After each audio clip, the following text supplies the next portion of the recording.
This is a remastered replay of one of our most popular episodes. Enjoy. Canva's success will create space for 1,000 failures to be forgotten. So if we can have another 5 Canva-like successes in the next 10 years, that just creates opportunity for thousands of founders to come and have a go and for the ecosystem to continue on, even if a large proportion of them inevitably fail. You're listening to the Startup Podcast. This is an educational episode. In-depth masterclasses about the concepts essential to building, running, and investing in Silicon Valley-style startups. Whether you're a founder, investor, or operator in a startup, you'll gain insights into the principles that power high-growth disruption, the same way Facebook, Google, and Uber do it. The conversation starts now. Hey, I'm Chris. I've been building brands, marketplaces, startups, and go-to-market strategies for over 20 years, including 10 years in venture-backed businesses in Silicon Valley. And I'm now helping a small handful of startups fast forward to the best high-growth outcomes as quickly as possible. And I'm Yaniv. I'm a software engineer, operator, coach, advisor, investor, and people geek. I've worked at Google and a number of scale-ups, and I'm now a co-founder at Circular, a high-growth startup. And our job on this show is to guide you through the unique mindset and approach that drives Silicon Valley-style disruption at scale. In this episode, we have a very special guest co-host. Nick Crocker is a general partner at Blackbird Ventures, which is the OG of Australian venture capital. Blackbird have been early investors in just about every iconic Aussie tech company of the past decade, and they're showing no sign of slowing down. So in this episode, Nick's joining us as a co-host. It's not quite an interview, but instead we'll be leaning on Nick's vast experience to have a chat about startups from the unique perspective of an experienced investor. We're very excited about this one, so welcome, Nick, and thanks so much for joining us. Thank you both for having me. I'm actually really curious about going all the way to the beginning and asking a really rudimentary question for our audience. It might be obvious to some people, it might not be so obvious to other people. In your mind, Nick, how would you describe VC? Like, what is the thing that you see as you're getting pitched, as you're talking to people? What do they most misunderstand about what VC is and what they're looking for and how they operate? I think it's really important to ask those simple questions because as more and more people flood into the world of startups, I do think that basic level of knowledge is important. I think of VC as capital or money for very high growth businesses. And let's use a rule of thumb that high growth means that you will grow to $100 million of revenue or more inside your first 10 years of existence. So if you're a business that isn't going to grow that fast, then venture capital isn't probably for you. And then on the venture capital side, it's a form of money. You can get money from your customers in the form of revenue. You can get money from banks in the form of debt. The beautiful thing about venture capital is that there's a shared agreement between the venture capital investor and the founder that if you lose the money, if I invest $5 million and your company goes to zero, that there's no recourse for me to come and get that money back from you, which is totally different from other forms of money. Like if you go and take money to buy a house, the bank is coming after you if you don't pay that money back. Technically it's a contract. That contract between VCs and founders allows people to take risk in a very different way. And in a really positive way, you can take risks going into the unknown without the fear that someone's going to come and bankrupt you if it doesn't work out. And so I think it's actually, if you distill it right down, it's actually quite a special relationship that is enabled by venture capital as a form of money. I love that you've equated VC there with growing really, really fast and getting to a specific kind of scale. And Yaniv and I have been talking about that in the last few episodes and actually using that as one of the distinctions of smart money versus dumb money. And the fact that the smart money is playing a certain kind of game and looking for certain kind of signals that is unique to tech startups and unique to VC. One of your slightly contrarian takes is you say that VCs very rarely add value beyond the initial investment. So many VCs these days are positioning themselves as value add investors. So I'd love to get a little bit of a sense of what you mean by that. I don't know if it is a contrarian view, but I'll say this, there is a battleground of competition in the VC world when you are trying to invest in a company where it's a competitive round. And the battleground is, you're competing to be the most valuable partner to that business. Everyone has a sales pitch that involves the value add. Alongside that is the reality that we all see in our jobs is that there aren't that many VCs where you can hand on heart say, they are a true value add to that founder. I'm not saying there's zero value add investors. I'm saying I think it's overplayed or overstated how valuable VCs and investors are to the founder journey. It's funny, I actually think, Nick, and I'd love to get your perspective on this. In previous episodes about fundraising, we've been talking about smart money and dumb money. I think when you're talking about value add, you're talking about additional services like hiring and advisory networks and all this kind of frosting around the actual capital. But I think a really incredible value add in the market outside of the Valley is just being smart money, knowing the game being played, knowing about the focus on equity growth and being the right kind of advisor and participant on the board feels like incredible value add in a world where there's some investors who are potentially distracting and value destructive by asking for the wrong things and focusing on the wrong things. Do you think it's easy and obvious to founders, to use your definition, who is the smart money and who isn't? Or do you think it's actually very hard to figure that out? I think it's obvious to experienced operators who's asking the right questions and who is digging in the right way and appears like smart money. But no, I think for a large number of first-time founders or founders who are used to playing in markets outside of the Valley, it's hard to understand that certain investors are just playing a different game and don't understand what value they're supposed to be bringing. Yeah, I don't think it's easy at all for them to tell the difference because it's really about, and I think this is actually what you're getting at, Nick, when you say you believe that value add is overrated. I think the other part of the point that you make is that value destruction is very easy, right? So there's this distinction where if you're a founder and you're talking to different investors and you're in the fortunate opportunity of being able to choose whose money to take, I don't think you're saying it doesn't matter, but it's rather that there's more this opportunity to destroy value. It's awful to watch when that plays out. And so to make it more tactile, what can happen is founders can end up in conflict with their investors.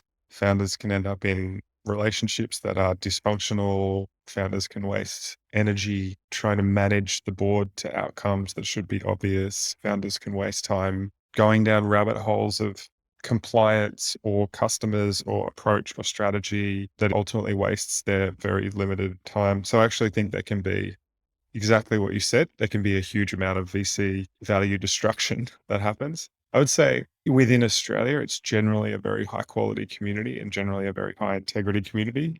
But the other thing I would say is the shortcut is to call the founders that VC has invested in. And I think you are more than welcome to just do that without asking for permission. I don't think any VC is offended to find out that a founder deciding whether to take their money or not has made inquiries independently about whether they're a high value, high integrity VC. So the shortcut to all this, the tactical takeaway is go do your own references. And we all have portfolio pages on our websites. So it's not hard to send an email directly to another CEO to say, it can be really short. It can just be, would you recommend taking money from Blackbird? So that's the tactical takeaway here that shortcuts all of the discussion, but you probably need 5-ish references. You could just get one really bad one or one really good one. You want 5 different founders giving their perspective. And then the other thing you've got to figure out is you don't actually want the reference on the fund. You want the reference on the partner at the fund because there's huge differentiation partner to partner inside VC funds. The brand Blackbird is one thing, but each of the partners at Blackbird is a different person with a different style. And it's important to understand that dynamic as well. That's really a great insight. I'm curious, you said the Australian community is ethical and really well placed. I take that at face value, and obviously you have a lot of colleagues and a network in this community, but let's speak broadly.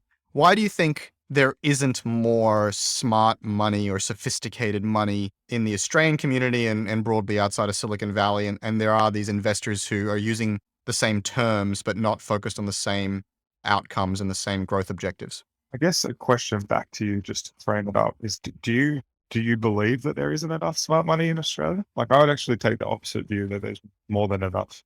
Okay, let's unpack that. Tell me what you think about the current landscape. There are generally speaking 3 big firms, for lack of a better word. And what makes us big is that we've taken on investment from the superannuation funds. So that's Blackbird, Airtree, SquarePeg. And so each of us has plus or minus $1 billion that we are either investing or have invested into the startup ecosystem. And then you have Grok and Skip. which are the family offices of Mike and Scott, founders at Atlassian.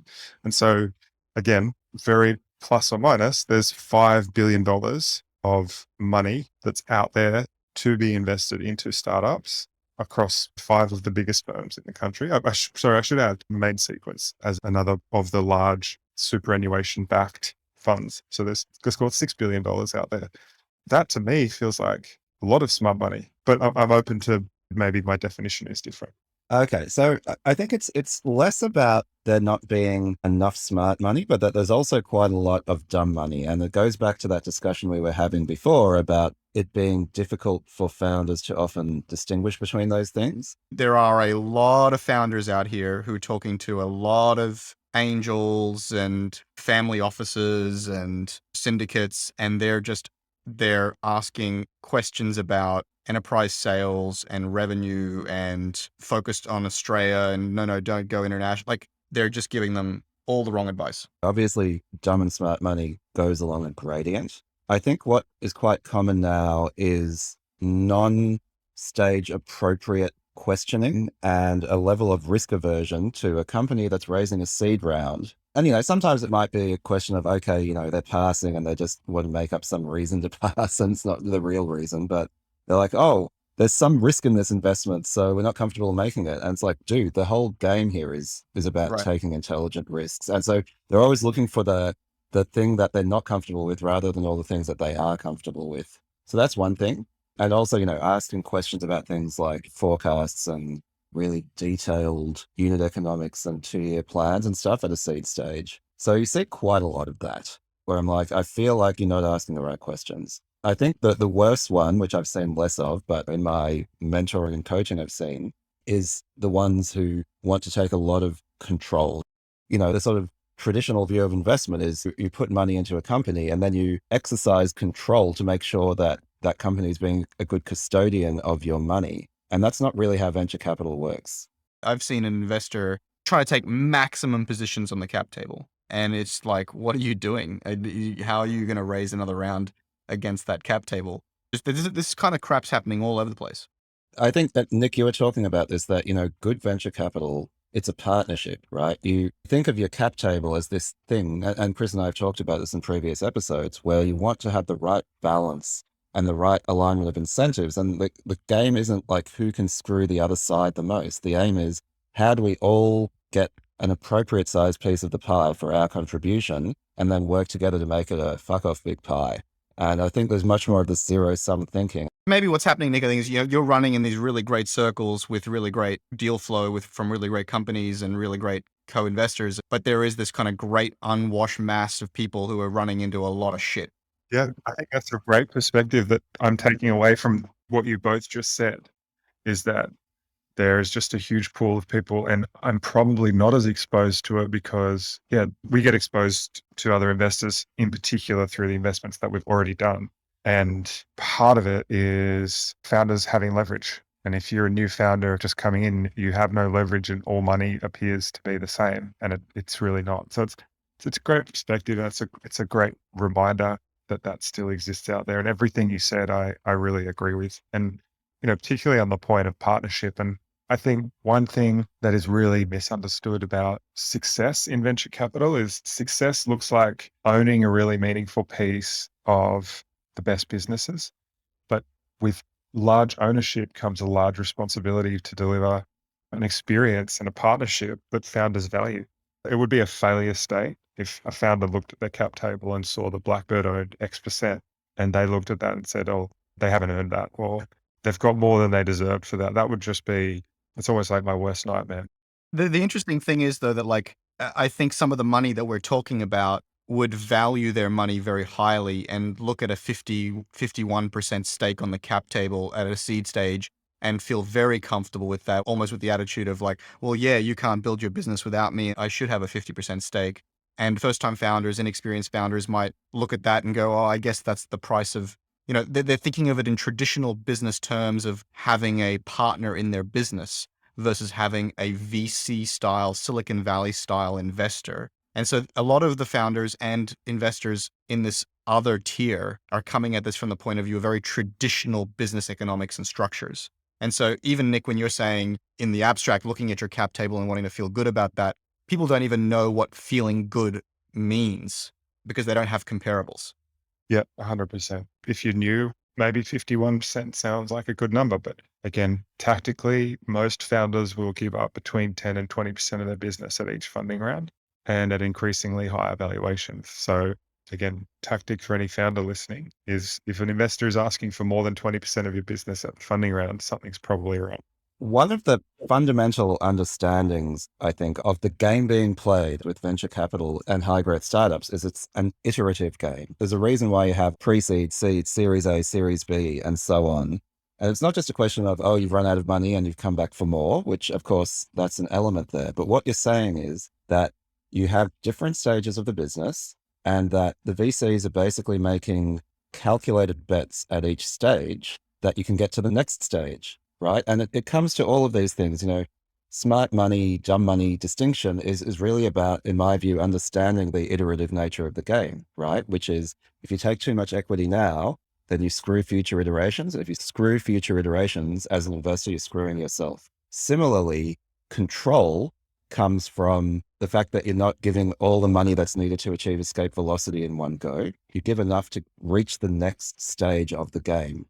And then it's your ability to follow on or not follow on. In a sense, that's the way that control is exercised, rather than the sort of a blunt instrument of using, your board seats or, other ways of interfering. It was actually revelatory to me, Nick, to hear that you're not bumping into that or not seeing that or not connected to that. It's both heartening to me because it means that there's a critical mass of excellent people that you're interacting with and getting great deals done. It's also a little disheartening to me because I'm wondering, how might we propagate, I was going to say the Blackbird methodology, but really the Silicon Valley mindset to more players in the ecosystem so that more founders have a chance to bump into higher quality capital more often? The only successful, meaningful shortcut I've seen is ask good founders for their advice, because most good founders will know very clearly who is in that good bucket. It's actually a good pivot point, Nick, your response there, because I feel that our whole conversation so far has been kind of orbiting around a theme that we haven't actually touched on directly, which is around governance and control. You were talking, Nick, about the fact that one of the things that makes venture capital special is it's no recourse. We talked about the value destruction that often is to do with investors not understanding, in a sense, that is the game, that it's about high growth and asymmetric outcomes. And then you get problems and dysfunctions to do with boards that exert the wrong types of control. So I'd actually really love to dig into that question, because I don't think it gets discussed as much as it should, in a sense, which is when you're a venture capital investor and thinking about what companies to invest in, how do you make sure that you have the right type of governance or the right type of control so that you, as a fiduciary of your own LPs, you feel like you've got enough control, but that you don't actually detract from the companies that you've invested in and reduce the opportunity to have that massive outcome? I love this question, and I do agree with you 100%. It's totally under-discussed. So the first thing I would say is the default approach at the moment is that when a VC leads an investment round in your company, as part of leading that round, they'll take a board seat. What I am seeing more and more of, and where I'm seeing it is in founders giving each other this piece of advice, it's don't tie investment to board construction. Because if you do 4 rounds of funding with 4 different VCs, then suddenly you have 4 VCs on your board. And part of what you want in a board is diversity of thought, diversity of background, diversity of incentives.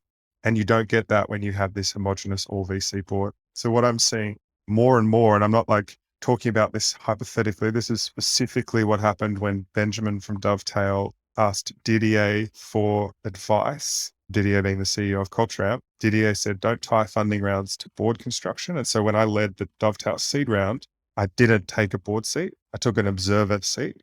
We have board construction as a separate process to funding. And right now they're really tied together. And I don't think that people consciously think enough about whether, every funding round being an opportunity to add a board director is really the right way to go. I actually, as much as there's an ego hit that you take when one founder says to another, don't bring Nick on as a board member, I actually think it was the right advice, because I still may end up being the Dovetail board member, but it will only be through a process of having earned that over multiple years and through a team-wide discussion about what the right board for Dovetail is.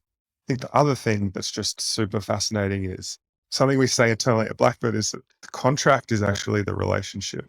So if you are exercising your board rights by enforcing a contract, then it's as good as not even having that contract in the first place, because that would indicate that the relationship is not to the level it needs to be.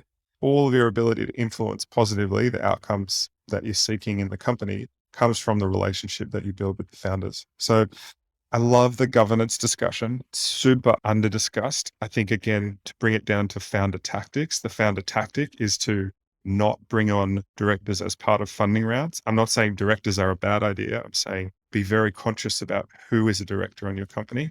I think the other thing that is really poorly understood is that founders are also directors. So every founder wears a hat of being a director of their company and then being an operator in that company. And so most boards have this weird dynamic that no one acknowledges clearly enough, where the founding team as directors hold the CEO to account, but the CEO will often hold those founders to account in his or her role as CEO. And people, I don't think, realize how high the bar is in terms of your expectations of what you need to do as a director of a company. I don't think most founders have really contemplated or really absorbed that. And again, to bring it back to founder tactics, the founder tactic is when you make sure you have a good startup lawyer, someone that does a lot of deals with good companies. Again, not hard to find. Ask good founders who they use and do they recommend them. But then as soon as you set up the company, pay that law firm for 3 or 4 hours of the time to map out for you, what do we need to know as directors to discharge our director duties to the right level. I think it's really important to have that other hat on and be conscious of where you're wearing it. It's actually a good pivot point, Nick, your response there, because the main thing that you do is make investment decisions in startups. And so I'd love to get a sense from you of what are the early signals that you look for and what you think is going to be an awesome business, and perhaps some of the biggest mistakes that you see founders making at those early stages. I think my favorite mental model of the pitching process, for lack of a better word, is that a founder will come and teach me about their perspective on the world in a really interesting way. And so the first signal is, do I come out of a meeting feeling like I have been taught something and that I have learned something new about the world? And part of that is, if I don't, then it means the founder probably hasn't gone really deep into the problem intellectually, or at least doesn't have a really profound personal connection to the problem, or hasn't communicated the story to me in a way that has made me connect with it. And remember that storytelling to connect with investors is really closely linked to storytelling to connect with people that you hire, and storytelling to connect with potential customers. So do I feel like I came away, not just did I learn something, but did I learn it to a level where I could teach it to someone else? Could I go home and excitedly tell my wife about the founder that I met and the thing that they had discovered, and that I hadn't previously realized how deep that problem was, or how important that problem was, or how few people were solving it, or how much better the world would be if they had solved it? So that's the mindset I like to be in, is this feeling of being taught, and being taught in a very simple, accessible way. So it's not being taught in a 12-hour, very technical lecture. It's storytelling. It's how can you tell your story in a way that is memorable? And I think the test of memorability is, after I've spent an hour with you, can I go and tell your story to someone else in a really compelling way? So that's the first thing that, in the reverse, what's a mistake that gets made? Founders come in, they've downloaded the Sequoia template pitch deck, team, market size, traction, whatever, and they just kind of tell that story in a very rote way that they fit to some model of what they think they need to say. So that's probably the biggest gap. Other things I look for, I love fully formed teams. So a team that comes and is ready to go make whatever they need to make, versus, hey, we're raising money to go and hire that CTO or whatever is the gap. So I love fully formed teams who can go and execute from day one, who don't have this barrier of hiring. And then the final thing, Rick, one of the Blackbird founders, talks about missions in high definition of vivid color. And he's written a blog post on this topic, but really having a clear picture of the end goal in mind. And that end goal 10 years from now is something really transformative and special. And maybe the best example of this is Melanie from Canva. It's almost a cliche to use Canva examples at this point, but Melanie has shared publicly what the slide in her pitch deck looked like for what her vision would be, and the way that Canva was going to slowly eat each of these components of the software suite for designers. She had such a clear picture of what she was going to do. Probably seemed insane at the time, but you could definitely follow the logic all the way through. And I think very few founders actually come with a clear picture of how the world will be different and better and changed in a meaningful way 10 years from now if they succeed. That's super cool. What do you believe the Australian ecosystem needs, whether it's founders, investors, enterprises doing M&A activity or something else, to really mature the ecosystem and produce better, high quality outcomes for everybody? Good companies is the short answer. You have Atlassian that proves that you can build really valuable generational software companies from Australia. You have Canva that proves it wasn't a fluke. You have Airwallex, SafetyCulture, CultureAmp that prove that it really wasn't a fluke. But you can see we went from 1 to 2 to 3 from the last 5 years. There's ideally 5 to 10 startups that end up being worth, call it more than $5 billion. That would be like the continued success, and not just success at the same kind of speed, sort of one per decade, but can we get to 5 or 10 generational companies a decade? Because Canva's success will kind of define the last 10 years of the Australian startup ecosystem. People talk about the power law. Canva's success will create space for 1,000 failures to be forgotten. So if we can have another 5 Canva-like successes in the next 10 years, that just creates opportunity for thousands of founders to come and have a go, and for the ecosystem to continue on, even if a large proportion of them inevitably fail. Something like a Canva produces a lot of experienced operators, right, who come out of Canva. The Canva mafia will come out of it the same way that the PayPal mafia came out of Silicon Valley. And so each of these successes not only paves the way for other founders, but it actually trains the next generation of founders and deploys more capital into angel investors' pockets to bet on the next generation and so on, right? So it's a virtuous cycle. What's fascinating is that it's only been in the last year that I've started to consistently see, ex successful startup operators come out and start companies. So, for a long time, there's a history of Atlassians coming out and starting companies. But at the end of last year, we funded a business that had a ex SafetyCulture, ex Atlassian, and ex Eucalyptus. 3, ex startup founders coming together. And we're starting to see more of that Canva, CultureAmp, SafetyCulture, Eucalyptus type operator coming out and starting companies. And I do think you need 10 years of the ecosystems maturing to get to that point. And what you've hit on there is a phenomenal sign of maturity and a really positive sign for the next generation, because I think it's better to be trained on how to run a startup from inside SafetyCulture or Eucalyptus than it is to be trained from inside National Australia Bank or Optus. There's less of a jump for those founders to know what great looks like. Whether you're starting or scaling your company's security program, demonstrating top-notch security practices and establishing trust is more important than ever. Vanta automates compliance with SOC 2, ISO 27001, and more, saving you time and money while helping you build customer trust. Plus, you can streamline security reviews by automating questionnaires and demonstrating your security posture with a customer-facing trust center, all powered by Vanta AI. And it gets even better. Just for TSP listeners, you can get $1,000 off Vanta when you go to vanta.com/TSP. That's VANTA.com/TSP for the Startup Podcast to get $1,000 off. I mean, this is fascinating. And I think it was beautifully phrased where you said one Canva creates space for 1,000 failures to be forgotten. These big success stories are so critical to incubating the whole ecosystem. One of my perspectives, but I'd love to validate it with you and get your view on it, is one of the things that is, in a sense, holding us back a bit is a lack of excellent execution, especially at the scale-up stage. And you said, we've sort of only had one Canva. Can we have 10? And what I've observed is that you have a lot of startups that are able to get from that 0 to 1, raise their Series A, Series B, perhaps, are able to hire a lot of people, but maybe don't have the operational experience to get efficient results from a larger team at scale and to continue to grow into something really phenomenal. You mentioned the power law distribution and the difference between an outcome that is a company that's valued at $1 billion versus a company that's valued at $50 billion can often be a result of that execution in the scale up stage.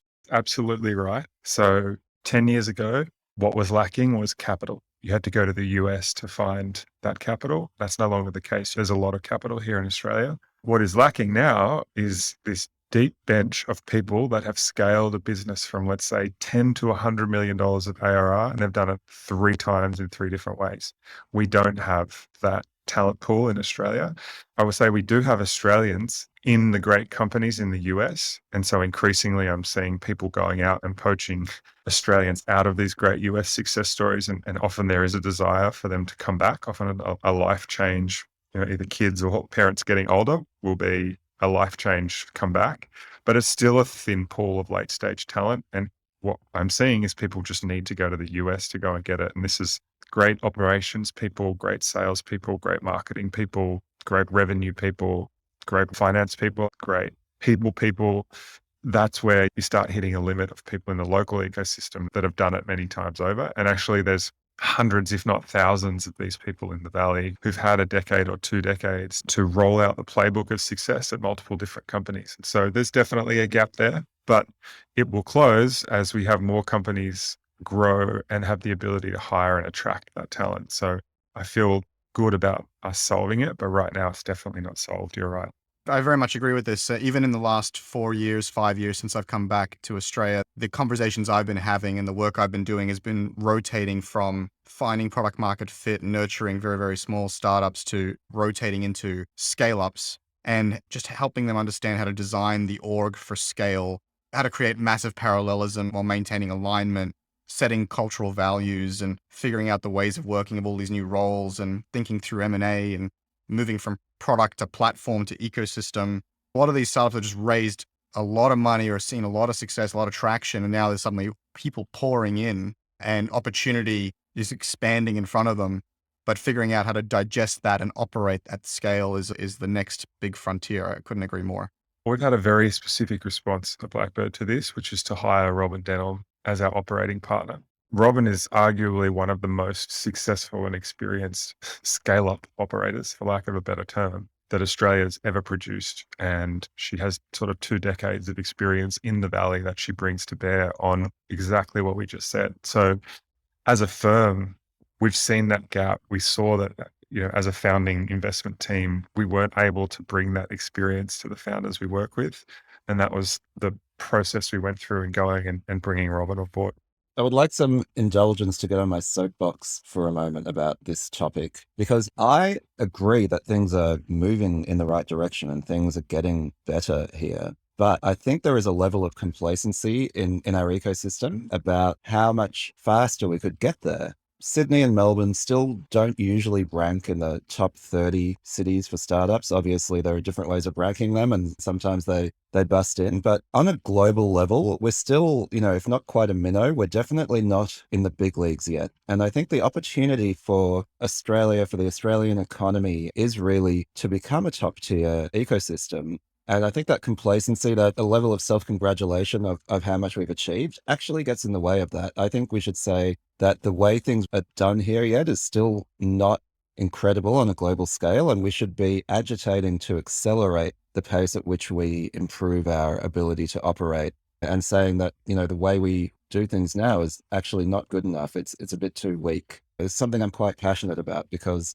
if you look at the opportunity for the economy and for simply Australia being a vibrant place to live, there is so much that can be gained by breaking into that top tier and really fulfilling our potential, which I 100% believe in.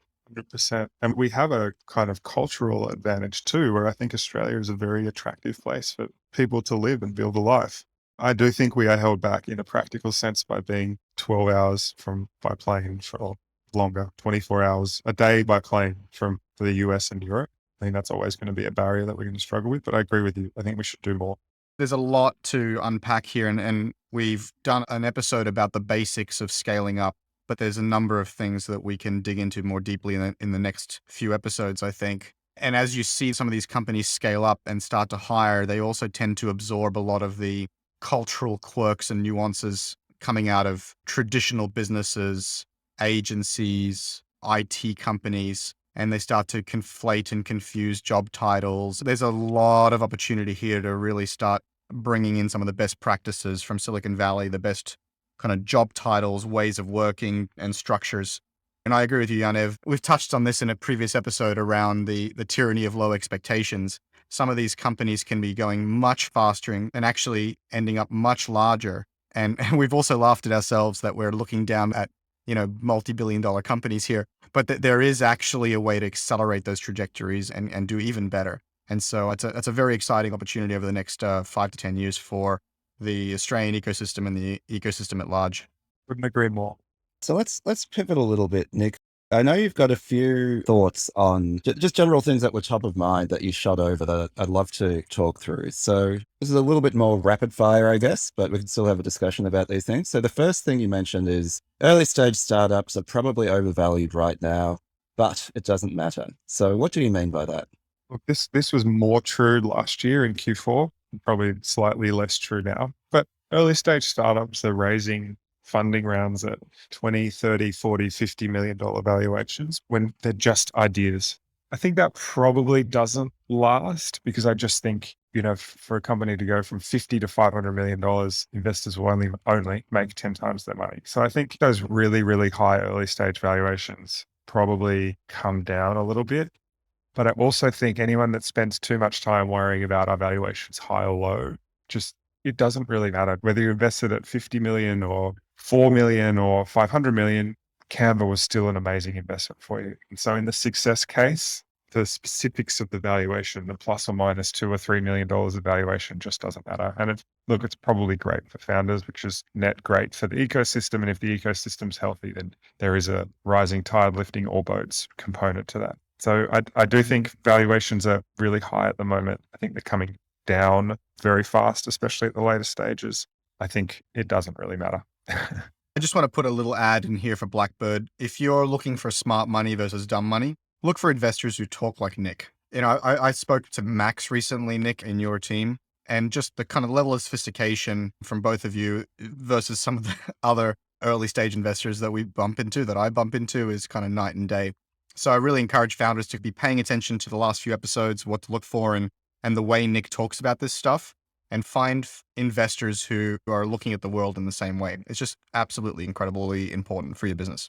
Yeah, I mean, the most heartening thing that you just said is you had a great experience with Max, who's just joined us as an associate this year. That makes me very happy. Awesome. All right, next rapid fire question, Yaniv. The most underrated early hire in the first 10 people is what and why? So somewhat boringly, perhaps, I really think a great head of finance. Now, they might have the title head of operations, they might have the title chief of staff, and they have a finance background, but I actually think meaningful commercial acumen, meaningful investment in systems and processes around finance and operations as part of your first 10 hires helps you to avoid such a huge debt to pay down later on in terms of getting that stuff right and injecting a real commercial savvy into early on, it is true to say it's all about product. It's all about talking to customers. It's all about fast iteration. All of those things are true. I'm not saying they're not true. I'm saying that what I have seen is huge leverage for early stage teams having great finance and operational people helping founders to be their best selves, because it's very rare that a founder's superpower is finance. And so filling that gap early is very highly leveraged. And equally, I've seen the cost where you don't hire that person until way too late. And I've seen years of catch up just totally slowing down companies' progress, which could have been avoided with an earlier high quality hire. So it's someone, every portfolio company I work with, really early on, I'm asking the question of the founder, could you get leverage from an operations and finance person? And increasingly, I'm seeing founders love that hire more than they realized. So I know we said this was going to be a quick fire round, but just as you were speaking, I realized that there's a through line between the last three things that we discussed, which is these early finance and operations hires, increasing valuations, and struggles at the scale up stage. I think it's actually quite interesting to bring those together because, in my startup Circular, my thesis in part is that investing early on in building the capabilities that will allow us to scale up when we hit that stage will be, in the long term, a genuine competitive advantage for us. And one of the things that enables one to do things like hire more operations people or a finance person early on is being able to raise more capital at higher valuations. So it's actually a sort of a beautiful opportunity to think about this partnership model that we've been discussing and saying, well, the ultimate aim here is not to get the best valuation, and even the term valuation is misleading, but what is the best way to partner to be able to build a truly generational company that will give everyone a massive return, no matter what the precise ownership percentage is.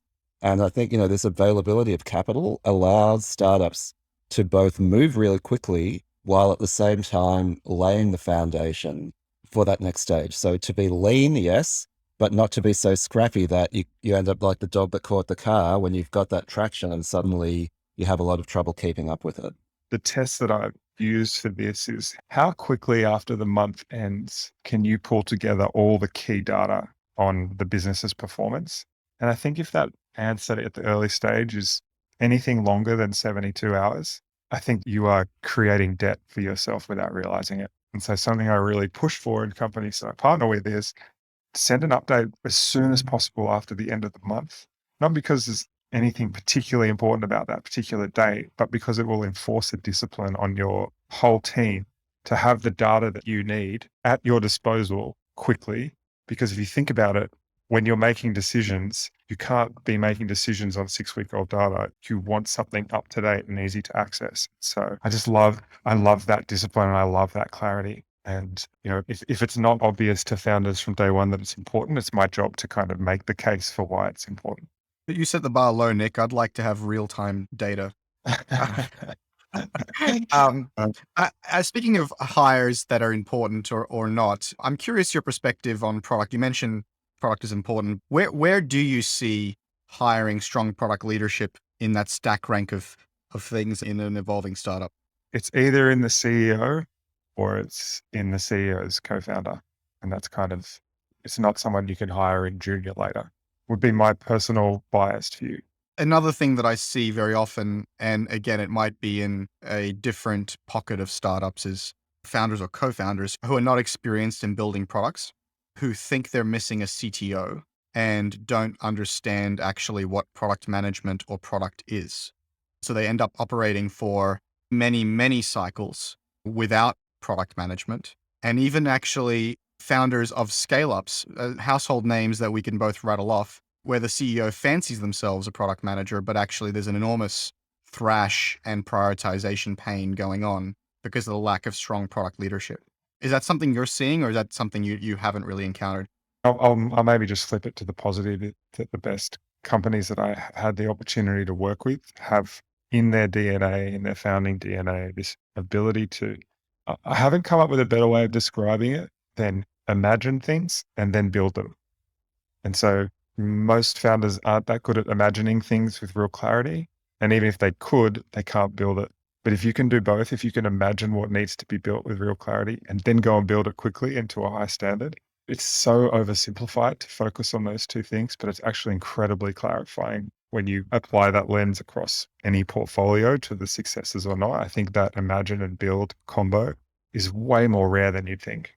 No, it's absolutely rare, and it sounds so simple, but founders get lost in the weeds about this thing or that thing, and getting a media placement here and getting a $5,000 government grant there, and just fail this simple test of imagine something clearly and build it well. I think you've stated it very, very well. So the last rapid fire question you put on our radar here was founders aren't prioritizing health anywhere near enough.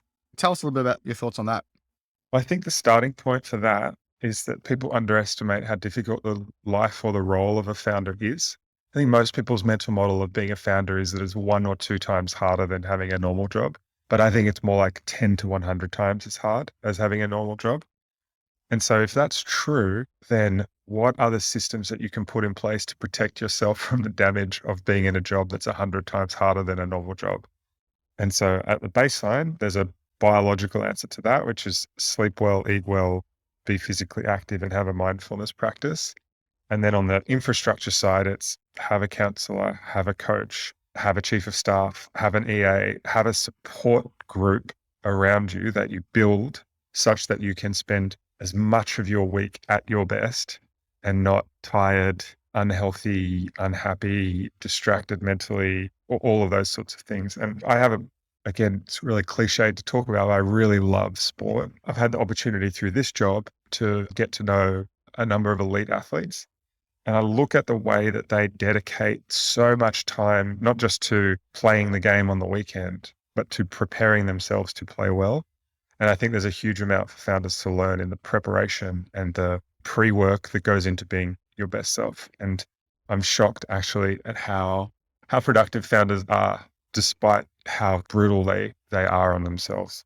I've heard it said jokingly that being a founder is a great substitute for therapy. It's a really effective way to pressure test all your emotional and psychological defects and if you're lucky, grow faster than you've ever grown before. Yeah, I mean, I would say it would drive you to therapy. So make sure that you have a good therapist before you really need them. Yeah, exactly.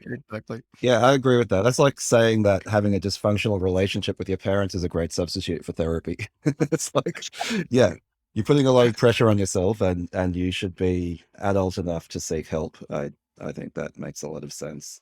Usually what happens is at the point that it all kind of comes crashing down, then you have to go searching for the help versus having a support system there that can step in when that happens. And I think being really conscious about building, I think if we all were more open and acknowledging how difficult the job is of being a founder, I think founders would be more open about making those early investments. And the thing that I think honestly holds founders back is they're always in a resource constrained environment where their teams are asking them for more headcount, more office space, more whatever. And so they feel guilty sometimes prioritizing themselves and their own needs and their own time ahead of their teams. But I think it's the wrong mental model because I think it undervalues how valuable a founder's attention is as kind of the most scarce resource in a high growth, successful business. The clarity of a founder's attention is the hardest thing to access. And the more that you can create that clarity of attention, the better the startup will be. And so I think if you look at it through that lens, it's much easier to justify that extra investment in the supporting the founding team to be at their best. It's the typical idea of you need to put oxygen on yourself before you put it on your baby, right? You need to be healthy and happy. And as you said, clarity of attention and thought. And also culture is set at the top, right? And so if you're constantly stressed and you're constantly walking around the office in this kind of morose and barely holding on for dear life, people will also work themselves to the bone and judge the quality of their work by how frazzled they are instead of how well they're handling issues and knocking them over and taking care of themselves as well. Crises tend to come in bursts. Like they don't come in a linear way where you get a problem and then another problem and they're at 6-week intervals. Crises tend to happen all three at once. And generally what I see is long periods of not much and then suddenly personal and professional crises land in the same week. So it tends to be the intensity isn't sort of sustained and flat over a period of time. It's very spiky, but when it spikes way off the charts to situations that are sort of unbelievable if you think about what you are asking someone to handle. And so I think, again, having a support network that can step in those moments is just critical. I think an underinvested part of, it's our job to convince founders to make those investments, but equally founders need to be really bought into it as well. And so it's just, I think, just a general conversation that we should be having more. In your experience, is founder burnout actually a common problem that affects businesses in your portfolio? Yes, 100%. And how does that actually manifest itself in terms of the consequences for the business? Long periods of the business being way less productive than it otherwise would have been. It's that straightforward and simple. What we're touching on here is that there is a cultural element of, hustle culture or whatever it is, where there's this placing on a pedestal of founders who are always on, always going, not putting moderation into their life, not taking time off, that ultimately destroys a lot of business value if people try to live up to that. 100%. Ask a founder how much they sleep. You want their answer to be a lot. We've typically glorified the founder that exists on 2 hours of sleep a night. I mean, scientifically, I think we know now that that doesn't end up in a good place. So I love when founders are just openly prioritizing health and, to use your phrase, Chris, they're fitting their own mask first. You were talking before about Mel Perkins at Canva. And, I think quite often we have these exceptional founders who are exceptional people. And if we want to scale our robust, healthy ecosystem, we need to have really successful companies who are not led by people who are extreme exceptions in a particular way, because by definition, those people are rare, right? And there's sort of that old, just because you act like Steve Jobs isn't going to make you Steve Jobs. And so, yeah, some people have incredible stamina, some people have incredible product vision. But I think one of the things that we need to do to mature as a startup ecosystem is to allow people who are talented and driven, but perhaps not extreme outliers, to run successful businesses and build enormous startups. And in a sense, idolizing these people who are exceptional and trying to emulate them is quite damaging. I still am in awe of most of the founders that we work with, in the sense that I'm certain that I couldn't do what they do. So I agree with you in spirit, but I think I'm still working through whether it's possible for normal people to run extraordinary companies. And I think if you force me to answer, I would say no. Yeah, I was going to say the same thing, actually. I think all founders are extraordinary in some way. I don't think that necessarily means that they're extraordinary in operating on 2 hours of sleep, or who don't pace themselves or take care of themselves. But I think they tend to have an extraordinary ability to tell stories, to build consensus, to solve problems, to have clear insights, and in some cases to maybe really regulate their emotions and manage through stress and high anxiety situations. They tend to have some of those superpowers, the ones that are really, truly breakout successes. But that does not mean, just to reinforce your point, Nick, that does not mean they're working themselves to the bone and beyond their own red line. Travis Kalanick at Uber is famous as saying to the team, whenever they would ask about how hard they should push themselves and burn out, he would simply say to everybody, you're an adult, you know where your red line is. Everyone's red line is somewhere different. Stay away from it. Find a cadence that works for you, and stay right away from your own personal red line. You need to manage yourself like an adult. That was really part of his mantra. Is we're not asking you to work yourself to the bone. We're asking you to work yourself to a level that is of high degree of hustle and effectiveness, but not at the expense of your health and the efficacy of your decisions and your operations. It's a great point, and I couldn't agree more. All right, Nick, this has been a fantastic conversation. Thank you for sparing so much of your time with us. I know you must be super busy, and this has been a really useful thing, I'm sure, for our listeners and for us to hear your thoughts and your perspective and validate some of the things we've been talking about in the last few episodes, or give us a slightly different angle on some of the things we've been saying. So thank you so much for taking the time. Thanks for the opportunity. I really enjoyed it. So in today's episode, we discussed that despite what they say, VCs rarely add any value beyond the money, but they can really detract from your startup if they have the wrong mindset and priorities. VCs and founders should really act as partners over a multi-stage iterative game and really focus on that growth. And you should always reference check your potential investors, call their founders, check out their portfolio, see what they've done and how they've acted in previous situations. And that founders should really have a clear story for what world-changing thing they want to build, and then go out and build it well. That's really the core behavior of a startup in the early stage. Make sure you hire someone in charge of operations and finance in the really early stage of your company's life. That's something that Nick really feels is undervalued these days. And also pay attention to your attention as a founder.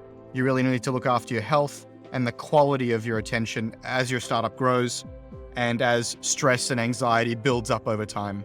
Before we leave you, please follow us, send us a tweet. Chris is at Chris Saad. I'm at Y Bernstein on Twitter.